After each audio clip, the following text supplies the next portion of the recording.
In this video, we will be tasting and talking about our winter 2021 batches of Taiwan's High Mountain Oolong teas.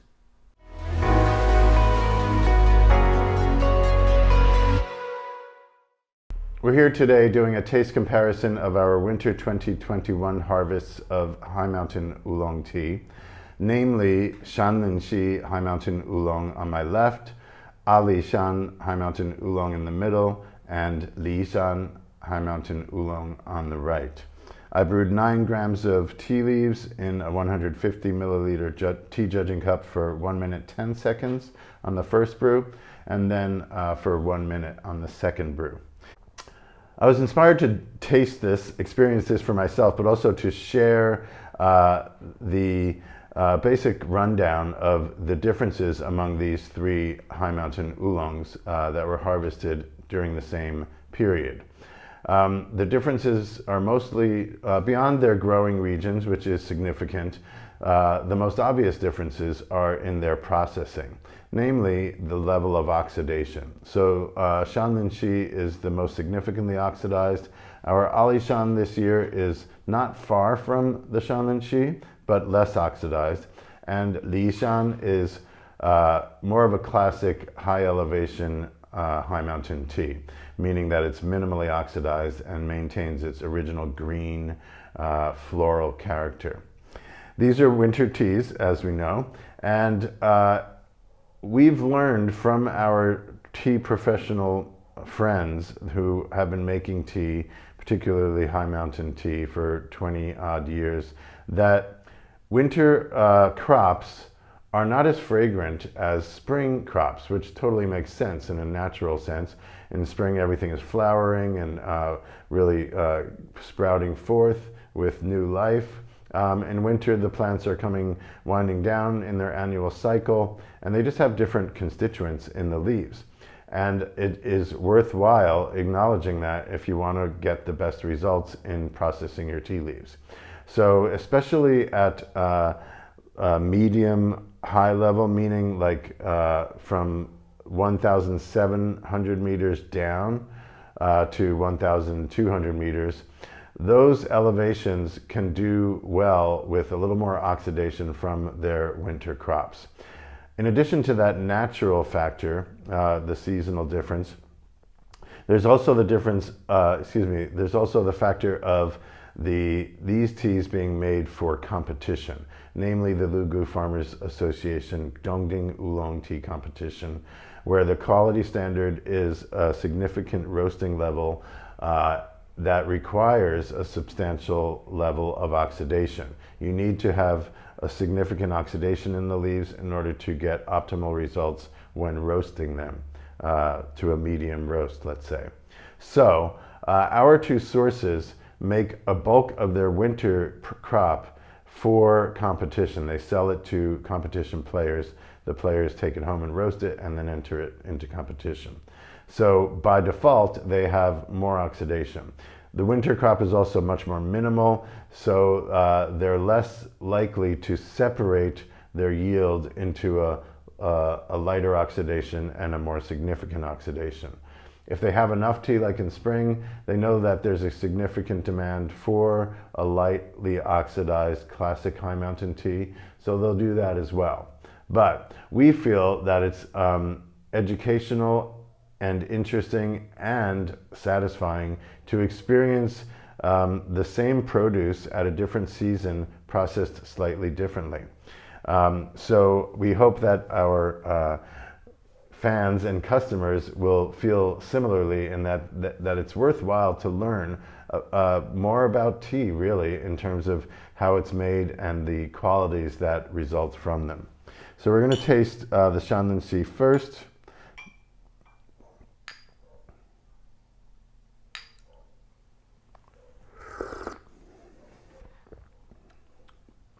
These teas have totally cooled down to room temperature.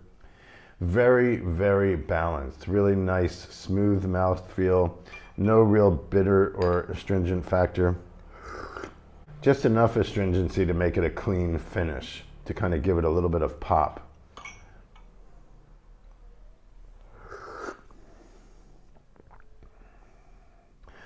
sweet qualities, some savory, foresty essence in there. Deeper, more condensed kind of quality. I'm gonna move on to Alishan. Less oxidized, but significantly oxidized. I chose the batch out of 6 days of harvest. I chose the one that was least oxidized because I wanted to allow our Alishan to maintain some of that classic high mountain tea character. Yeah, it's more complex. It's got a creamy note in there. Could be called floral. Maybe something more of a very mellow, savory herb like sage or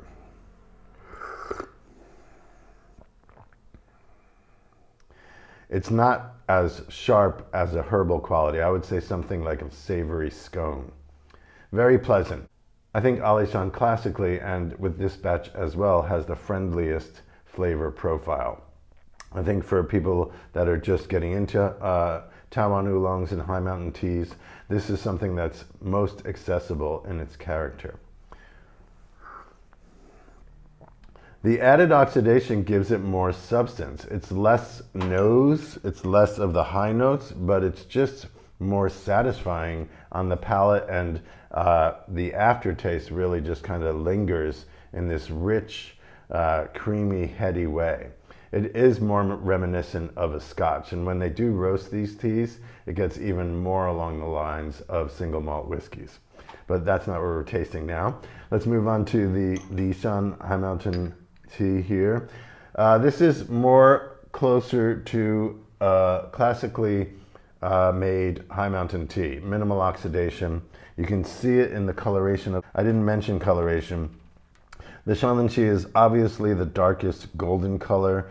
The Alishan is similar but significantly lighter and a little less. The Shan Lin Xi has a really nice vibrance to it, a luminescence. And the Alishan is a little clearer and lighter, literally. And the Alishan is more yellowish green and bright as well, but definitely less of that deep golden color.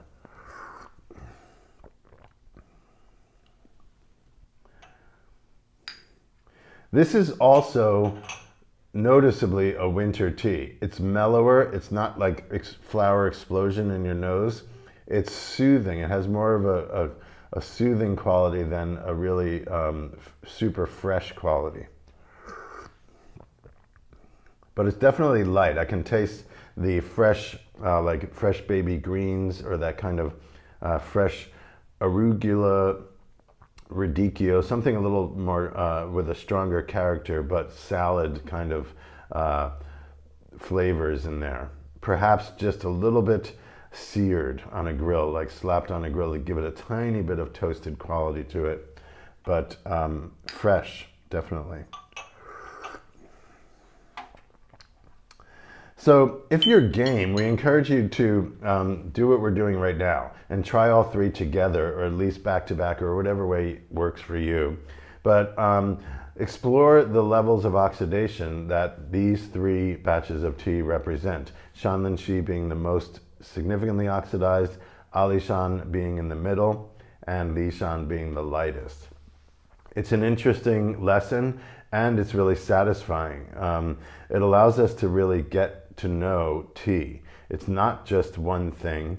There's a huge spectrum, actually, and even within the high mountain tea category, which is fairly narrow in its processing variations, there is a lot of difference in the flavor profiles that result from subtle variations in their processing. So we encourage you to do that. See what appeals to you. If you know what you like, if you like the lighter oxidation classic one, go for the Alishan. If you like something more dense and rich and kind of mellow, but offers an ongoing satisfaction and that you won't really tire of, we suggest the Shan Lin Xi. And the Alishan is really a good combination of both, a nice halfway.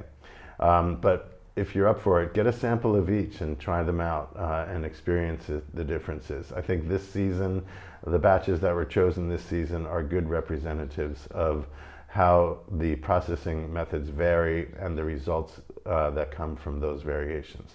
Check them out, ecochateas.com, High Mountain Oolongs, unroasted oolongs, and you'll find these at the top of the page. Thanks.